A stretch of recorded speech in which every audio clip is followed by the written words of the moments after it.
బర్లకోటంలో ration బియ్యం dump బయటపడింది. రాజన్న సిరిసిల్ల జిల్లాలో విచ్చలవిడిగా దందా అయితే సాగుతుందని తెలుస్తోంది. సిరిసిల్ల అర్బన్ పరిధిలోని రగుడు ప్రాంతంలో భారీగా బియ్యం బస్తాలను గుర్తించారు. రేషన్ డీలర్లు, రైస్ మిల్లర్లపై ఆరోపణలు వస్తున్నాయి. అధికారులు తనిఖీలు చేయటం లేదని విమర్శలు వ్యక్తమవుతున్నాయి. ఇక సిరిసిల్ల, తంగలపల్లి, ముస్తాబాద్ మండలాల్లో అక్రమంగా రేషన్ బియ్యం తరలిస్తున్నారని స్థానికులు మండిపడుతున్నారు. ఈ మాఫియాపై కలెక్టర్, ఎస్పీ చర్యలు తీసుకోవాలని డిమాండ్ చేస్తున్నారు. రేషన్ మాఫియాకి సంబంధించిన లేటెస్ట్ అప్డేట్స్ అందించడానికి మా ప్రతినిధి ప్రశాంత్ ఫోన్ ద్వారా అందిస్తారు. ప్రశాంత్, చెప్పండి, రాజన్న సిరిసిల్ల జిల్లాలో విచ్చలవిడిగా రేషన్ బియ్య దందా కొనసాగుతున్నట్లుగా తెలుస్తోంది. అప్డేట్స్ ఏంటి?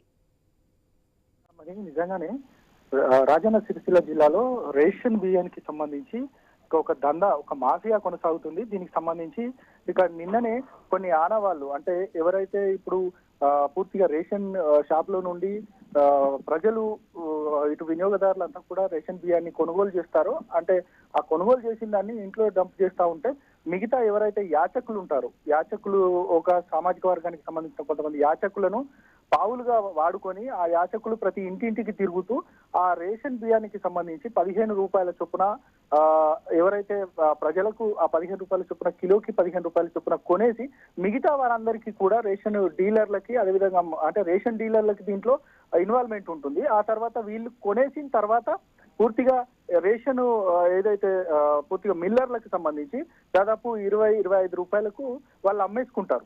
ఆ 25 రూపాయలకు అమ్మేసుకున్న దాని తర్వాత రేషన్ మిల్లర్లు ఎవరైతే ఉన్నారో ఆ మిల్లర్లకు సంబంధించి కూడా దాన్ని మార్కెట్లోకి తీసుకెళ్లి కొంత ప్యాలిష్ చేసి దాదాపు 40-45 రూపాయలకి ఇది మార్కెట్లో అమ్మకం జరుగుతూ ఉంది. మొత్తానికైతే ఈ యొక్క మాఫియాకి సంబంధించి ఇది రగుడు సిరిసిల్ల మెయిన్ సెంటర్ గా రగుడు ప్లేస్ లో ఒక పర్లకొట్టంలో పూర్తిగా ఈ యొక్క రేషన్ బియ్యం అనేది పెద్ద ఎత్తున డంప్ అయింది.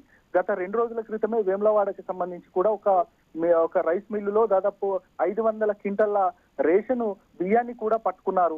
అంటే మొత్తానికైతే ఈ జిల్లాలో ఏ విధంగా ఈ యొక్క దందా కొనసాగుతుంది, పెద్ద ఎత్తున మాఫియా ఏ విధంగా ఉన్నదనడానికి దానికి ప్రధానంగా నిదర్శనంగా చెప్పొచ్చు. మొత్తానికైతే అధికారులు నిమ్మకు నీరెత్తినట్టుగా ఉన్నారనేది కూడా ప్రజలు చెప్తా ఉన్నారు. ఖచ్చితంగా ఈ యొక్క మాఫియాను అడ్డుకట్ట వేయాలి. ఈ మాఫియాకి సంబంధించి కూడా అధికారులంతా కూడా నివ్వెరపోతున్న వేళ అధికారులంతా కూడా చెల్లడం వచ్చి దానిపైన చర్యలు తీసుకోవాలనేది ప్రధానంగా ప్రజల నుంచి వస్తున్న demand.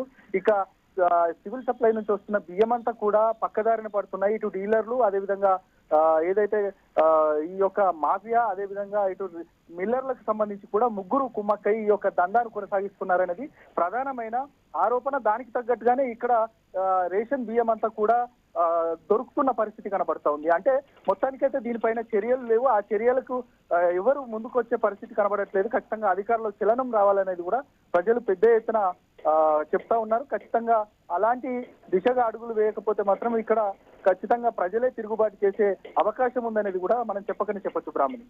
Okay, right Prashant, thank you for the